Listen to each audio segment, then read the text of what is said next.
కేటీఆర్కి సంబంధించి కక్ష సాధింపు చర్యలే కాంగ్రెస్ పార్టీ చేస్తోందా?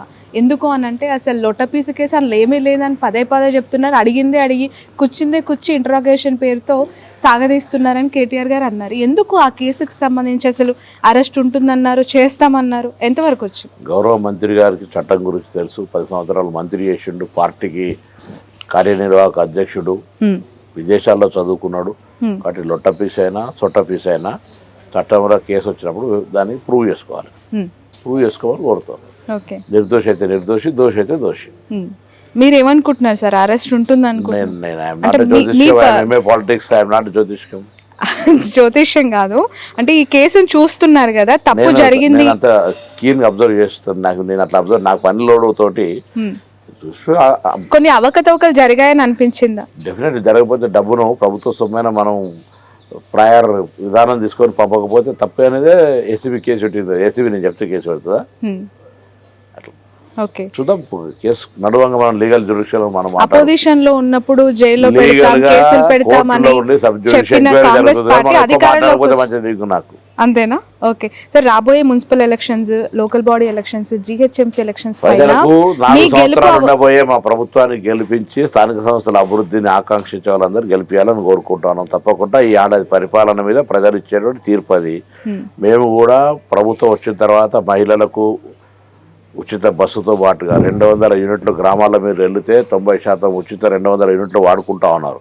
ఆరోగ్యశ్రీ 5 లక్షల నుంచి 10 లక్షల దాకా, సన్నవడ్ల బోనస్, రైతు భరోసా, రుణమాఫీ, దాని తర్వాత ఇలా ఉపాధి హామీ కూలీలకు సంబంధించి ఇట్లా అనేక కార్యక్రమాలు జరుగుతూ ఉన్నాయి.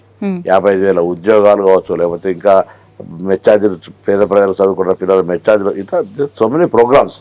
ఒక 2 పెండింగ్లు ఉండొచ్చు. నేను అడుగుతానా, ఏ పార్టీ మాత్రం భగవద్గీతలాగా భావించే, ఖురాన్ లాగా భావించే, బైబిల్ లాగా భావించే వాళ్ళ మేనిఫెస్టోలు ఎంత % పూర్తి చేసినా రమ్మని డిబేట్ పెట్టండి మీ దగ్గర.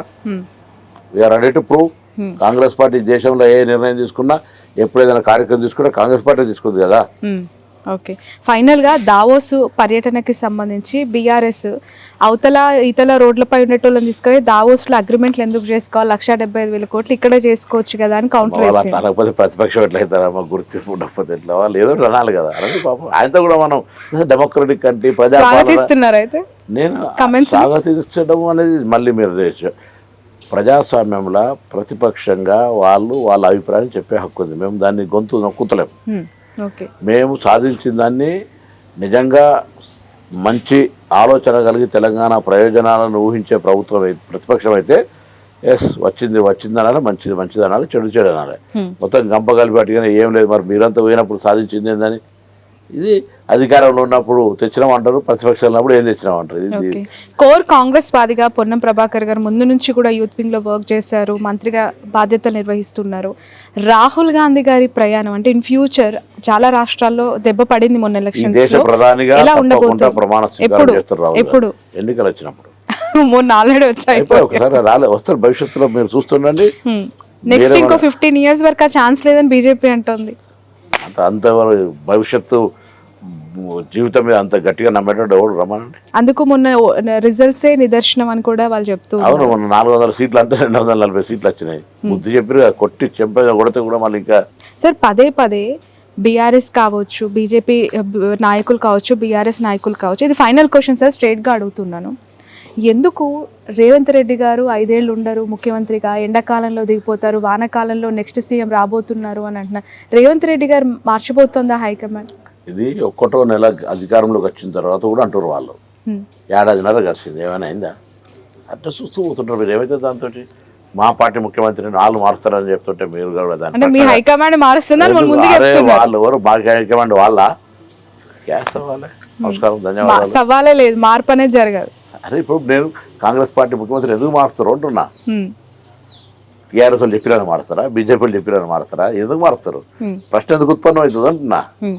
హైడ్రా వల్ల హైదరాబాద్ పై దెబ్బ పడింది, రియల్ ఎస్టేట్ కుప్ప కూలింది అని చాలా మంది మాట్లాడుతున్నారు. మీకు అలా అనిపించింది? ప్రపంచవ్యాప్తంగా రియల్ ఎస్టేట్ బలహీనంగా ఉంది. ప్రపంచవ్యాప్తంగా దేశంలో చాలా ఇబ్బందికరంగా ఉంది. అయినా నిన్ననే బంజారాహిల్స్లో 190,000 గజ స్థలం పోయింది. కాబట్టి హైదరాబాద్ రిజన్వేట్ అయి పుంజుకొని మళ్ళీ కొంత, అది హైడ్రా కారణమని మీరంటారు, ప్రభుత్వాలు మారిన తర్వాత కొంత కొంత వ్యాక్యూమ్ వస్తుంది అనేటువంటి వ్యాక్యూమ్ ఉంటుంది అనేటువంటి కొంత whatever it maybe constructions are going on, real estates going on, the boom always Not like not before boom అంటున్నారు. Not like before ఆల్వేస్ అంటున్నారు. అమ్మ డీజే సౌండ్ 24 గంటలు వినలేరు మీరు. ఎప్పుడో ఒకసారి వాల్యూమ్ తగ్గించాల్సిందే, మళ్ళీ ఒకసారి వాల్యూమ్ పెరగాల్సిందే. దాన్నే బూమ్ అంటారు. మళ్ళీ రిజనరేట్ అయ్యి మళ్ళీ బూమ్ వస్తుంది. రైట్, ఇట్లా మ్యూజిక్ లాగా హార్ట్ బీట్ లాగా ఒకసారి డౌన్ అప్ ఉండొచ్చు. ఇది కూడా అంతే. Hyderabad head quarter for safety residential area కాబట్టి తప్పకుండా మళ్ళీ మీ అందరూ ఈ హైదరాబాద్ను అప్రిషియేట్ చేసే రోజు వస్తుంది. నమస్కారం, ధన్యవాదాలు.